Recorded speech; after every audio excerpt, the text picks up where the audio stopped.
सुप्रभात बच्चों। आज हम लोग उपसर्ग एवं प्रत्यय के बारे में पढ़ेंगे। उपसर्ग उपसर्ग वैसे शब्दांश होते हैं जो मूल शब्द के आगे जुड़ करके शब्द के अर्थ में परिवर्तन कर देते हैं। ठीक है, तो उपसर्ग जो होते हैं वो कहाँ जुड़ते हैं? तो शब्द के पहले। उपसर्ग वह शब्दांश है, शब्दांश अर्थात मतलब पूरी तरह से वो शब्द नहीं होते हैं, शब्द का एक छोटा सा अंश होते हैं जो किसी शब्द के पूर्व अर्थात पहले जुड़ करके उसमें विशिष्ट अर्थ भर देता है, मतलब उसके अर्थ में एक विशेष परिवर्तन कर देता है। जैसे हार, हार शब्द के पूर्व आ जोड़ने से आहार शब्द बन जाता है, अतः आ एक उपसर्ग है। जैसे हार शब्द का अर्थ होता है हार और एक होता है फूलों का हार। ठीक है, तो जब हार शब्द में हम लोग आ उपसर्ग लगा देते हैं तो ये शब्द बन जाता है आहार, जिसका अर्थ है भोजन। ठीक है, अतः आ यहाँ क्या है? एक उपसर्ग है और हार शब्द में जुड़ करके यह उसके अर्थ में परिवर्तन कर देता है। अर्थात पूर्व शब्द ये जो होता है वो क्या होता है? उपसर्ग। मूल शब्द के आगे पहले जो जुड़ा हुआ शब्द होता है उसको हम लोग कहते हैं उपसर्ग।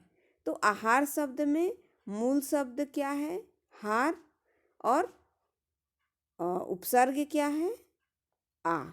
ठीक है, इस तरह से आहार क्या हो गया? आहार जो है, आहार का मतलब होता है भोजन, जो हार के शब्द में पूरी तरह से परिवर्तन कर देता है। अब हम देखते हैं प्रत्यय को। तो जो शब्दांश मूल शब्दों के अंत में जुड़कर उनके अर्थ में विशेषता या परिवर्तन ला देते हैं वे प्रत्यय होते हैं। जैसे सुंदर शब्द के अंत में ता जोड़ने पर सुंदरता शब्द बनता है, अतः ता एक प्रत्यय है। अर्थात मूल शब्द प्लस उत्तर पद, मतलब मूल शब्द के पीछे जो शब्द जुड़ करके उसके अर्थ में परिवर्तन कर देते हैं उसे हम लोग कहते हैं प्रत्यय। ठीक है, अर्थात शब्द के पीछे जुड़ने वाले शब्दों को, जो शब्दांश जो होते हैं मूल शब्द के पीछे जुड़ करके उसके अर्थ में परिवर्तन कर देते हैं, वो प्रत्यय कहलाते हैं। कभी कभी एक ही मूल शब्द में उपसर्ग एवं प्रत्यय दोनों का प्रयोग होता है।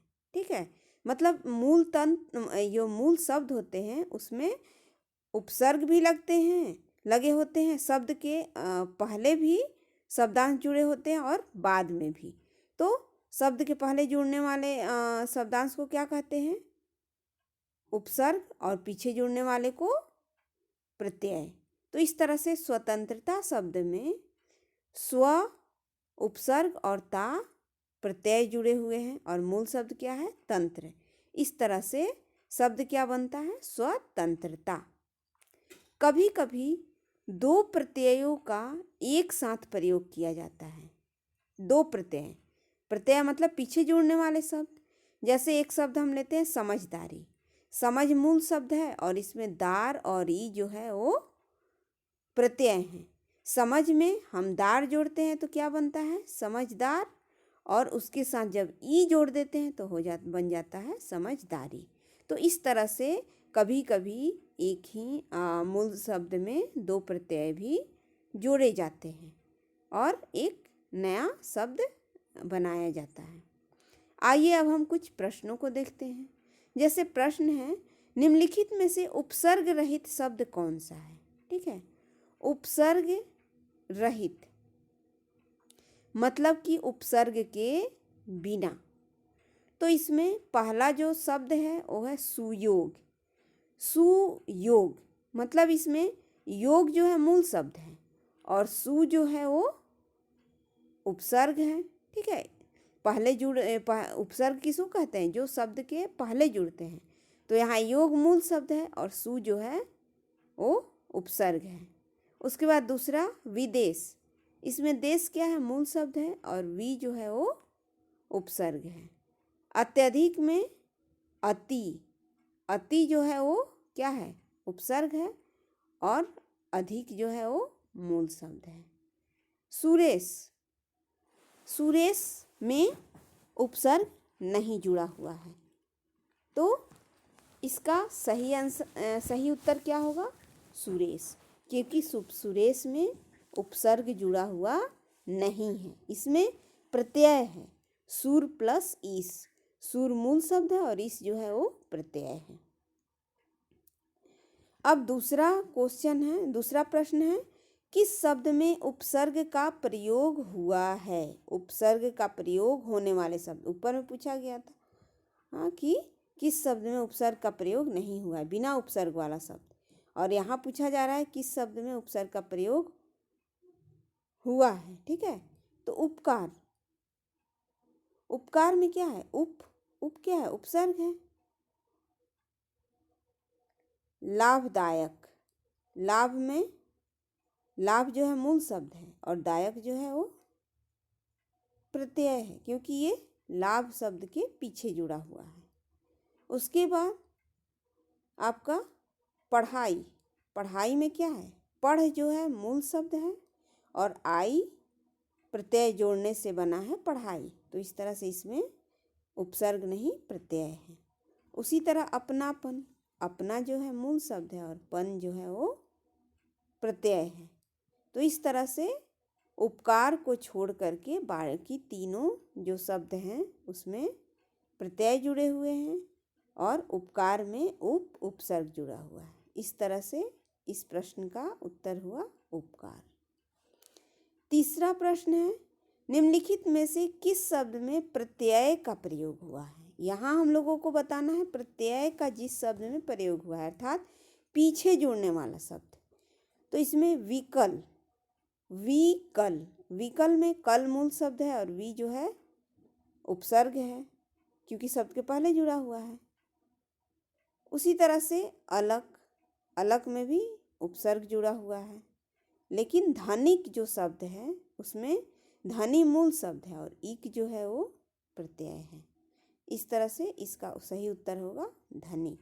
ठीक है, क्योंकि यहाँ प्रत्यय का प्रयोग हुआ है जिस शब्द में, उस शब्द को हमें बताना है। अगला प्रश्न है, निम्नलिखित में से किस शब्द में प्रत्यय लगा हुआ है, किस शब्द में प्रत्यय लगा हुआ है। तो यहाँ पहला शब्द क्या है, सागर, सागर। ठीक है, सागर में क्या है, सागर में गर मूल शब्द है और सा जो है वो उपसर्ग है, तो इस तरह से यहाँ क्या है, यह एक मतलब इसमें उपसर्ग जुड़ा हुआ है, इसमें प्रत्यय नहीं है। लेकिन जादूगर में जादू प्लस गर, गर जो है वो शब्द के पीछे जुड़ा हुआ है, तो इस तरह से सही उत्तर क्या होगा, जादूगर, जादू प्लस गर। आगे है उपसर्ग युक्त शब्द हैं, उपसर्ग युक्त शब्द हैं कौन से, उनको यहाँ बताना है। आहार, विहार, आहार और विहार दोनों क्या है, उपसर्ग से युक्त शब्द हैं, क्योंकि इसमें मूल शब्द हार है। ठीक है, और वी और आ जो है वो उपसर्ग है, तो इस तरह से ये आहार और विहार जो है वो उपसर्ग वाले शब्द हैं। इस तरह से ये इस प्रश्न का सही उत्तर क्या हुआ, ए हुआ, आहार और विहार। चढ़ावा में चढ़ जो है मूल शब्द है और आवा और आई जो है वो प्रत्यय लगे हुए हैं। उसी तरह से भुलावा और छलावा में भूल और छल मूल शब्द और आवा प्रत्यय जुड़ा हुआ है, जिससे भुलावा और छलावा बना है। डूबना और चढ़ना, डूब और चढ़ मूल शब्द है और ना जो है वो प्रत्यय है, सॉरी ता, डूबता और चढ़ता। इस तरह से इसका सही उत्तर हुआ आहार और विहार। ठीक है बच्चों, तो आपने अभी उपसर्ग और प्रत्यय सीखा। आगे इसको हम विस्तार रूप में अपने अगले वीडियो में देखेंगे।